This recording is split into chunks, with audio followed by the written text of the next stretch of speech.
My name is Mustafa, and I'm a Lebanese Canadian who has lived outside of his country for most of his life. That was until I was given this opportunity in the summer of 2021 to be able to live and study here so I can experience Lebanon for myself. And what better time to do it than in the crisis of Lebanon? Lebanon has been occupied many times throughout its history. The Romans, the Ottomans, and most recently the French. Many examples or evidence can be found of Lebanon's history, such as the Roman ruins in Baalbek, or Byblos, which is in fact one of the oldest cities in the world, around 8,000 years ago to be exact. Lebanon's historical heritage and its geographical location, being beside the Mediterranean Sea, in between the Middle East and Europe, are the reason why Lebanon is such a common tourism destination, why it's so culturally diverse with 18 religious sects, and why Lebanon is so service-based. In addition to this, Lebanon also managed to attract investors to invest in its banks due to its secrecy law, which keeps the origin of their money a secret. It actually explains why 70% of Lebanon's GNP is banks and services.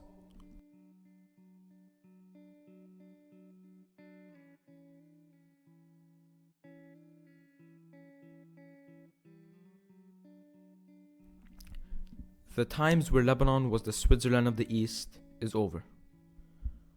On October 17th, 2020, people started a series of civil protests triggered by planned taxes on gasoline, tobacco, and VoIP calls on applications such as WhatsApp, but quickly expanding into countrywide condemnation of sectarian rule, the stagnation of the economy, unemployment, which reached 46% in 2018, endemic corruption in the public sector, and failures of the government to provide basic services such as electricity, water, and sanitation. These protests created a political crisis in Lebanon and government resignation.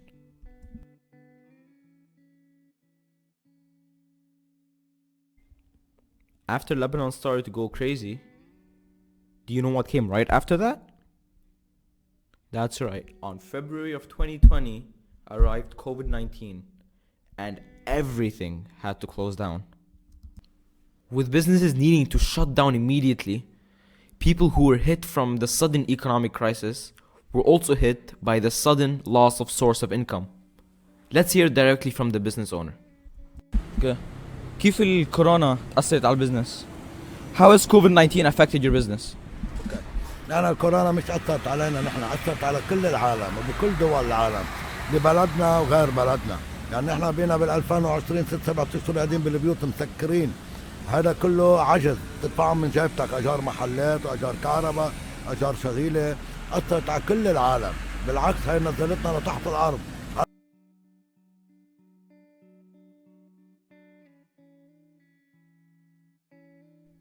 And just when we thought that it could not get any worse, to seal the deal, on August 4th, 2020, just 4 months after COVID-19 had started, this happened.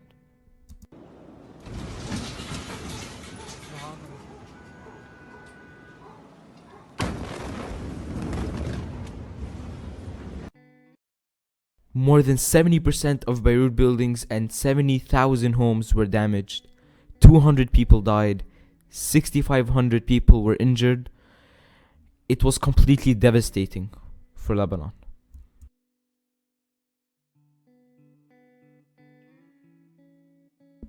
This crisis has affected many parts of Lebanon, and the ones I'll be talking about are poverty, unemployment, the currency crisis, and finally the electricity crisis.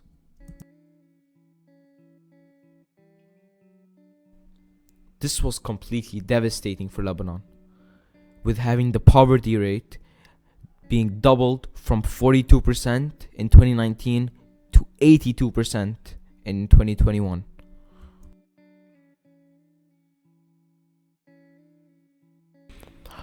With all of the issues we discussed, it also caused a lot of unemployment.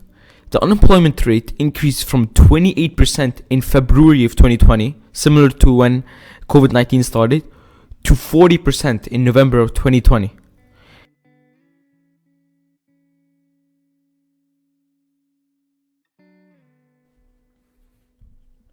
Now, as for the currency, the value of the Lebanese lira has been very inconsistent.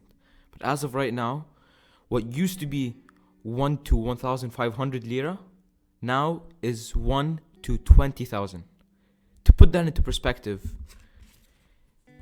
this 100,000 banknote used to be worth $66. Now it's worth $5.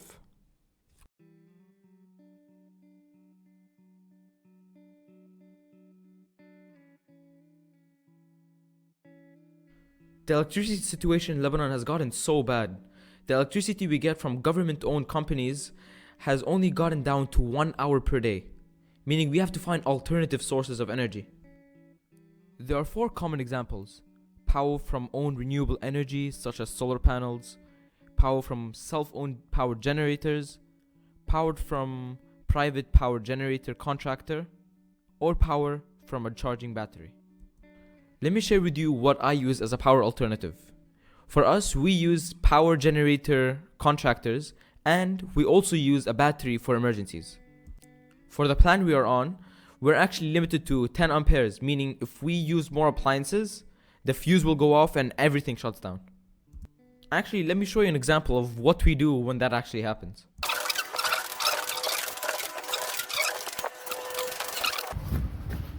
Here it is. So as you can see, the up means that it's on and working, down means that it's been turned off, but when it's in the middle, it means that it has been shut off due to using too much power, which is also called a fuse if you know the physics. So here, I just put it down, put it back up, and we should be good.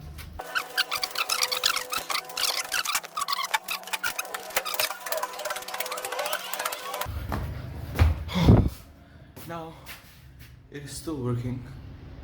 It is red, meaning it's the one from the generator.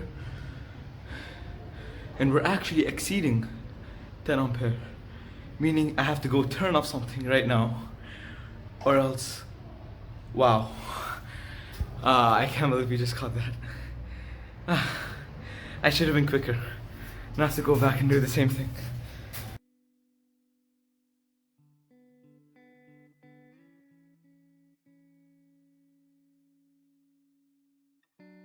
I had an interview with the local store, which happened to sell batteries and alternative energy sources.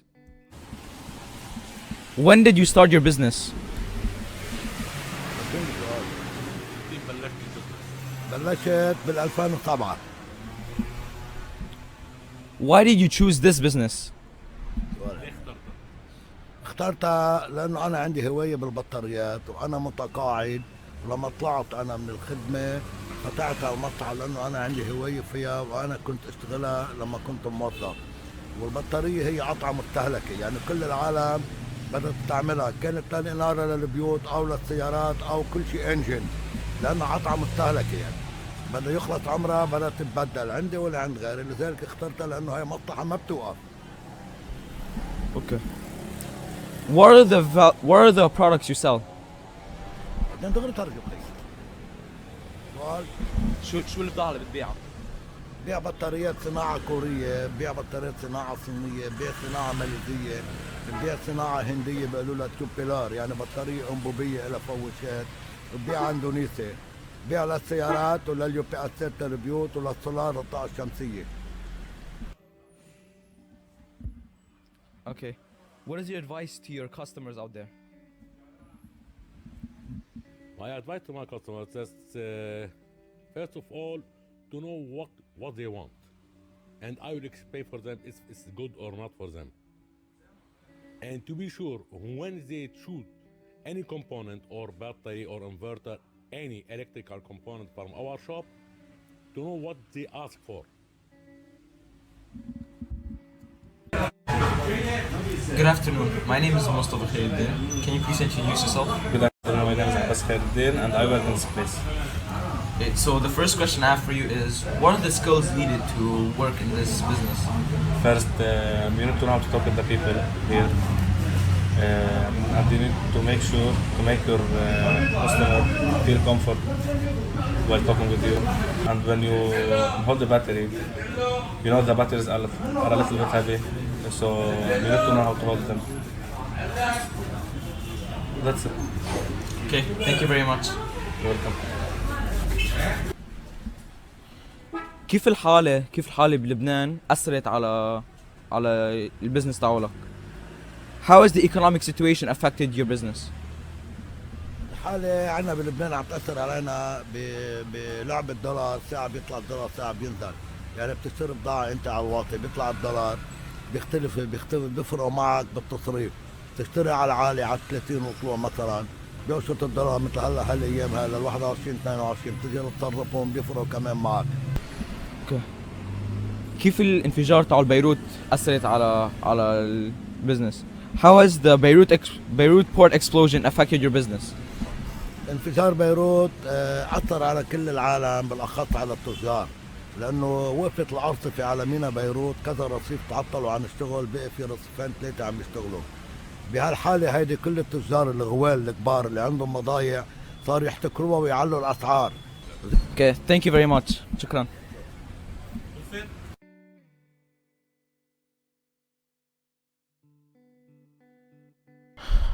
To summarize, the fate of Lebanon rests in the people's hands.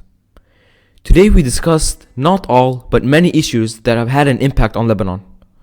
The currency crisis, the fact that it used to be $1 to 1,500 and is now 10 times less than that at 20,000 lira per dollar is still mind-blowing to me until this day. COVID-19 and its impact on jobs, the tragic Beirut port explosion that took away hundreds of lives and thousands more homeless, and finally the electricity crisis. Even with all of these issues, the Lebanese people are reacting and adapting quickly to find alternative solutions. With problems come opportunities. For example, the battery shop I had an interview with earlier is now booming because the market demands it. With this growing sector, it sparks new interest to invest in alternative energies such as solar panels, which should have been done a long time ago. This growing sector also provides more jobs, business opportunities, etc. I said it once and I'll say it again. With problems come opportunity, and the Lebanese people are grasping it. With that said, I hope that I shed some light on the situation here in Lebanon. I hope that I was able to summarize it well for the local community, and I hope you have a great rest of your day.